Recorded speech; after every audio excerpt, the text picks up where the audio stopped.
number 1. See how many I get to at the end of this thing. Hello everyone, this is Crazy Crew back with another movie vlog. And this time we have watched the movie Lincoln. Or Score and a few minutes ago. So, where do we begin on Lincoln? Well, I liked it. But that's just me. In my opinion, overrated. I don't even know what to say. I really don't. I'm gonna take a page from Catty Critic here and say, though, it should have been called something different. Yeah, I mean, my fault for not, doing research on this before I saw it. I mean, I kept hearing all these great things about Lincoln and everything, and when I saw it, like, it just didn't really feel like... It doesn't feel to me like Academy Award-worthy material. I mean, maybe in some aspects, but I mean, the title should not be Lincoln. Let's put it that way. Because you think that, this big movie about, about Abraham Lincoln would be about, his life, his legacy, about, how he got to where he was, how he developed his morals and everything. But that's not the case at all. It actually takes place 4 months before he's killed. After everything is done, after he's reelected and all that, and takes place like a month or two before the 13th Amendment was passed and the Civil War ended. Spoilers. Now I already did my research. Well, actually, I mean, I saw the TV spots, and even the TV spots clearly said that it was about. It kind of leaned more towards about slavery, about the 13th Amendment and ending slavery. So I mean, I kind of knew what it was about going into this, but the movie overall, I mean, I know you said Oscar-worthy in some parts. Yes, in some parts, like probably more specifically for the acting, more specifically probably for Daniel Day-Lewis, will probably be up for a nod.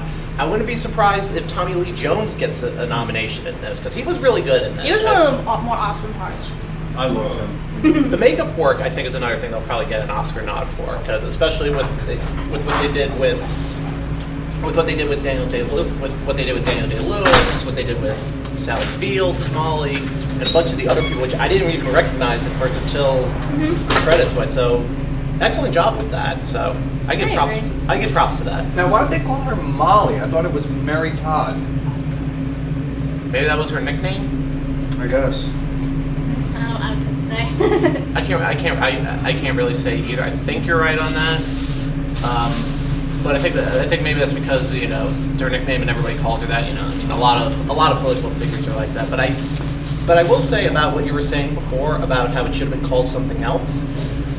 That I can understand, because when you see a movie that says like Lincoln, or Gandhi, or somebody with a famous name, or Malcolm X, it's usually you think it's about their life. That's usually what we think, when you see something like that, especially from a marketing standpoint. But this is only a small, like a fraction of his life. It does highlight. It still highlights him doing what he had to do to get the votes passed, to get the votes necessary to pass the amendment in the House. That's basically what it is, trying to get the bill passed in the House, because it already passed the Senate at this point. Mm-hmm. But you see him there, but I think most of the action really takes place and what we should get into is how they managed to get those votes. They said they needed like 20 votes, like 20 Democrat votes, because Republicans, like they were already for it. They wanted to try to get some Democrats to get it for the 2/3 majority. I really gotta say, I love the irony in this movie, because, of course, this takes place in, 1865, back when the Democrats were the Republicans and the Republicans were the Democrats. It's hilarious to see how drastically their viewpoints have changed. And what happened to the Whigs in all this? I think I can attest to that as I finish eating. What happened was the Whig Party was something that happened during, I think it was during like John Tyler days, maybe something a little bit earlier than that. But they kind of faded out probably before or just at the start of the Civil War. I might be wrong on this, but like the Whig Party really pretty much lost support by then, so they were just gone. So at this point, it was a two-party system. As always. But yeah, like the thing that surprised me about this movie was how much time they devoted to the other characters as opposed to Lincoln. Honestly, I thought the most boring part of the movie were the parts with Lincoln. And I'm sorry to say this, but because he gets like 3 big speeches throughout the run, not including the last one at the end, and yeah. I kept drifting in and out. Like I really did. I mean, Daniel Day-Lewis, he's a good actor, but like for some reason, what he was saying, like I lost interest like halfway through.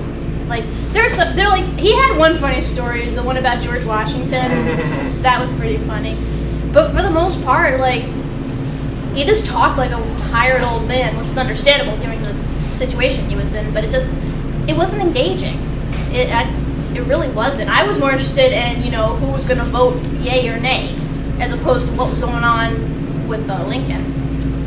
I think that's what makes it so off-putting about this, is that when we first see Lincoln, like he's like, it's almost like the first like 3 or 4 scenes with Lincoln, he's always telling some sort of story. Which would be, who he is. He would tell stories. Yes, and that's it. And I remember in an interview because the movie itself is based off of the book The Team of Rivals, which the author was actually on the Colbert Report the other week, and I happened to see her, and they did mention the George Washington story. They said, Lincoln did in fact tell jokes, and that was the problem in the first few scenes with him, because he's like almost every other point. It's almost every time he's in the room, he's like, all right, let me tell you this story. In fact, even before he told the George Washington, even the guy's like, oh God, he's going to tell another story. I'm getting out of here. Storms out of the room.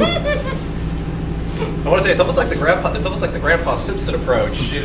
Like he comes in, he's like I remember back in my day when the nickel used to have a picture of a bumblebee. But of course, in this case, whenever Lincoln tells a story, people listen and they enjoy it. That's what we At least get that's what they've anyway, seen in the movie. Like I said, that story is the only one that I really remember. Everything else, I kind of like, okay, you're talking about a horse. Yeah.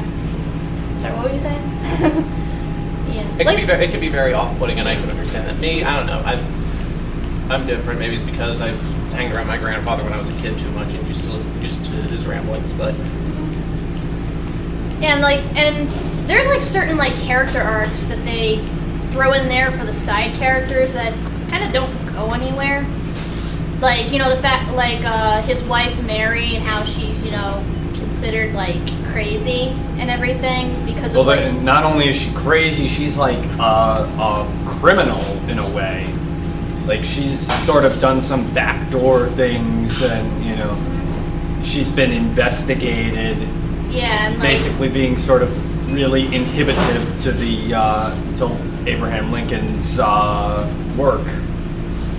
Yeah, I mean, and they go into how like her psychosis is like ruining her marriage with Abe, and actually they say at the beginning that their marriage is already miserable because apparently they were forced to get married, and they pretty much been forced to endure each other.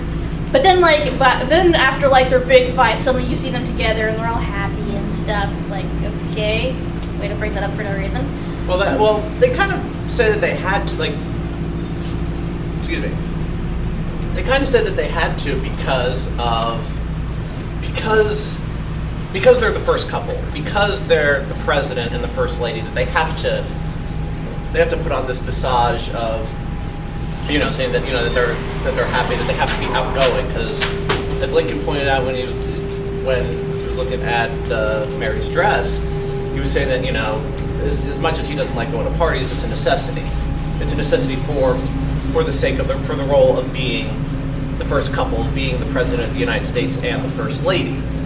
So I mean, they do explain that, but you think they'd have like some sort of like thing where eventually he admits that, she hasn't been making him miserable, and he becomes sort of sympathetic to her, fearing losing her son after losing one of their other sons or something. Or they each have some sort of like spark that shows that deep down, despite their differences, they still love each other. They never really show that.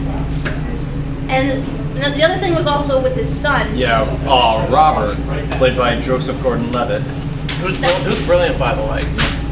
Yeah, like they show him coming home from school and saying that he doesn't want to go back because he's treated differently because of who his father is, and then he suddenly wants to join the military, which his mother is very much against for obvious reasons. And even his father had been against for the longest time. And yeah, like he sees a bunch of severed arms in a pit and decides, I want to join the army. And that really confused me. It's like, I'm glad you think that. I was confused by that too. I'm just like, wait, because then all of a sudden he tries to roll up a cigarette and he couldn't do it because he's so I thought it was really traumatized. And even before that, he's like adamantly refusing to go in with his father to see the wounded soldiers, and some people just happen to be wheeling by a wheelbarrow with blood spewing at him. He's like, I gotta see this. I thought it was a dead body. I thought so too. Well, I mean, technically it was, but it's like part of him. Just either way. I wanted to see if he could give them a hand. The point is, it doesn't make sense. It's like he's all hell bent on going into the army, and then suddenly he sees the severed limbs of all these poor soldiers, that were wounded during the battle. And if anything, you think that would turn him off, be like, I want to keep my limbs. But it just drives him even harder to join. Yeah, it's like, oh, these guys have their arms blown off. Oh yeah, I'm joining the army. Like, what the fuck? And then after he joins the army, nothing happens. Because the war is almost over. Yeah, pretty much. Yeah, he joins the army. You see him in a few scenes where they're tallying up the votes from the representatives, and that's it. And he's also saying how he was present at the surrender signing at the Appomattox courthouse. So there was also that scene. I was kind of confused by it, where he talks to Lincoln. He talks to his father, and he's like, "The war is going to be over in a month. You know it. Why haven't you said anything?" Abraham's like, well, I never wanted to be the prophet or something like that. I mean, it just seems so weird.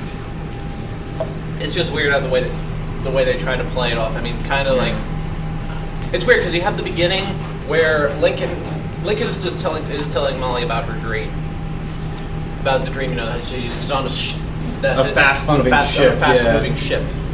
Now, at first, I was thinking, "Oh, Captain, my Captain" by Walt Whitman, the poem, which is about Abraham Lincoln, which is about Abraham Lincoln, how his death, how he helped end the Civil War, how he steered the ship into harbor, but yet the captain lies dead. But yet, he helped the country get through the storm, but alas, he is no more. But no, it's about the 13th. But no, it's about the 13th Amendment, and they're kind of like the whole prophecy thing going, and then after that, I was like, at first I was like, oh, this seems interesting. The whole it's like have these weird vision things. I thought the dream thing they were going to tie it into the movie. No, it's just in that one scene. And then they mention it again. It's like the whole prophet thing you were talking about. It's like,